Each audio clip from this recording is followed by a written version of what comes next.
Wallace is live with a look at the Women in California Politics Museum. Hello, Lori. Hey, Lori. African-American. Hey, this is so cool here. I promise I have real people, not just her, to talk to while I'm here today.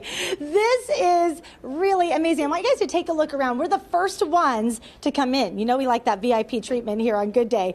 So I'm here this morning to talk a little bit about this museum and what it offers. I have Sunny Mojonnier with me, former state assembly member. And back in the day, in the 80s, her campaign included a pronouncer, which was so smart. Oh, that's great. Mojonnier, great to have you with us this morning and sharing all of this wonderful history.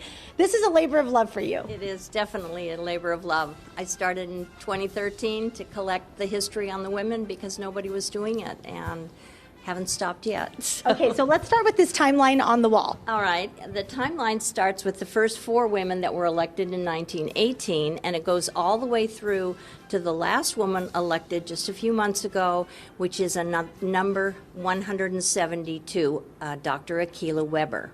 Okay, and in addition to the timeline, there's multiple cases in here, all representing different decades, different women. Talk a little bit about that. Correct. Well, each of the cases displays the accomplishments of the woman that is portrayed in the case.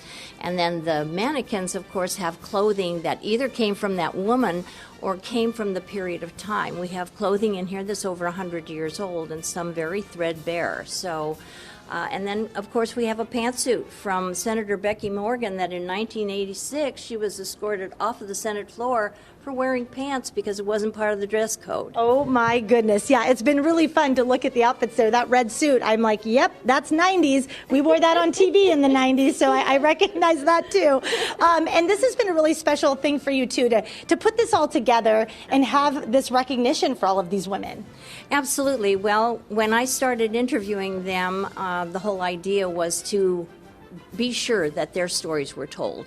And a lot of these women were getting older. Several of these women are now deceased. So when I started interviewing them, I was able to collect their material because I would say to them, what are you going to do with all your stuff? Because my kids tell me they don't want it. What are you going to do, Mom?